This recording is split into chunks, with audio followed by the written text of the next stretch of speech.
সকাল সকাল এইরকম যদি সুন্দর সুন্দর দৃশ্য দেখা যায় তাহলে মন কিন্তু সত্যিই ভালো হয়ে যায়। নমস্কার, সবাই কেমন আছেন? আমরাও আছি মোটামুটি। সকালবেলা যদি আপনি মর্নিং ওয়াক করতে যান তো এই ধরনের অনেক দৃশ্য আপনার চোখে পড়বে এবং এত সকালবেলা মিষ্টি বাতাস, মিষ্টি একটা দৃশ্য আপনাকে মন কাড়বেই। সকাল সকাল ঘুম থেকে উঠলে কিন্তু আসলেই আমাদের উপকার। 5:30টার পর যদি না ঘুমিয়ে আপনি মর্নিং ওয়ার্কে বের হয়ে যান, আপনার কিন্তু শারীরিক দিক দিয়ে বলেন, মানসিক দিক দিয়ে বলেন, সব দিক দিয়েই আপনি উপকৃত হবেন। আপনাকে আর বেশি বেশি ওষুধ খেতে হবে না, অনেক রোগ একদম মুক্তি পেয়ে যাবে। আমি আমার মেয়েকে কোচিনি দিয়ে আসি এবং আমার 2টা লাভ হয়, মেয়েকে কোচিনি দেওয়া হয় আর আমারও একটু মর্নিং ওয়াক করা হয়ে যায়। আসলে আমার প্রথম একটু বিরক্ত লেগেছিল, এখন অনেকটাই ভালো লাগে। এই এখন মনুকে ভিডিও করেছি।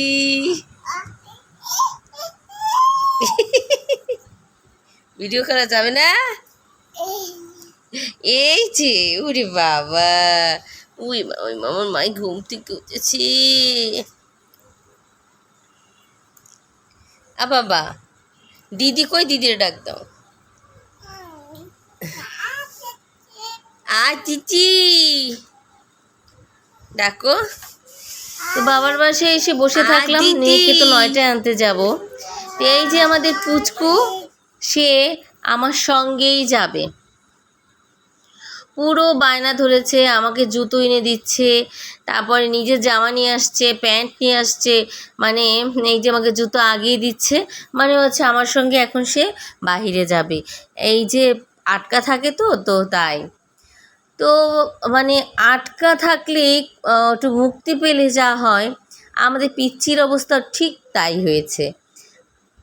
বাসায় সবসময় আটকা থাকে, যেহেতু মেইন রাস্তার কাছে বাসা, তো বাইরে তো বেশি বের হয় না। তো তাকে আমি বের করেছি, এখন সে মানে কি করবে নিজেও বুঝতে পারতেছে না, পুরো এদিক ওদিক তাকাচ্ছে, মানে সে কোন দিকে যাবে সে নিজেও বুঝতে পারছে না।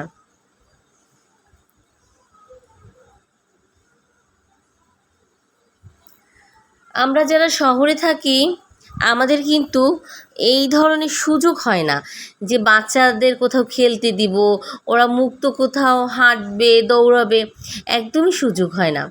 কারণ আমাদের এই যে রাস্তাটা 1 ঘন্টা পরে এখানে পুরো ব্যস্ত রাস্তা হয়ে যাবে।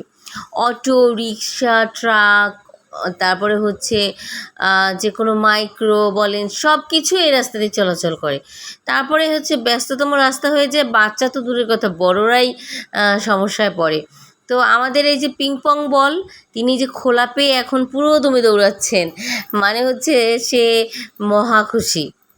আমরা ওকে বেশি বের করি না, কারণ যেহেতু ব্যস্ত রাস্তা, কিন্তু ইচ্ছে করলে বের করা যায়। বাচ্চাদের উচিত এরকম মুক্ত মানে খোলামেলা জায়গায় ওদের রাখতে, কিন্তু আমাদের তো দুর্ভাগ্য, আমাদের সেই সুযোগটাই হয় না। এবং খেলার মাঠ তাও কোথায় কোথাও অনেক দূরে, কাছে পিঠে তো কোনো খেলার মাঠই নেই।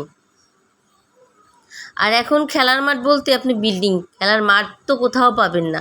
যার যেখানে জায়গা সেখানেই সে একটা বড় বিল্ডিং তুলে ফেলে।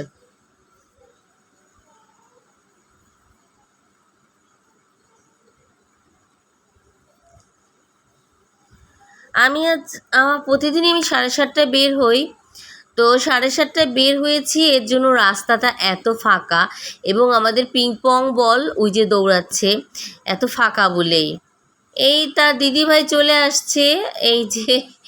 তো দিদিভাই আর তার মধ্যে একটা ভালো আন্ডারস্ট্যান্ডিং আছে, দুজনে একসঙ্গে, মানে আমাদের পিচ্ছি তো এখনও তেমনভাবে কথা বলতে পারে না, বাট ভাব বিনিময় হয় দুজনের মধ্যে ভীষণভাবে।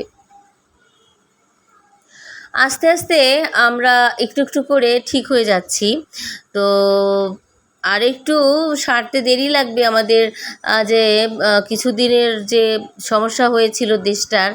তো আশা করব যে সবাই মানে ঠিক হয়ে যাবে, সবার মন মানসিকতা ঠিক হয়ে যাবে। সব কিছু তো আর ফিরে পাওয়া যাবে না, তবে আশা তো হারানো দেওয়া যাবে না, আবার সামনের দিকে এগিয়ে যেতে হবে।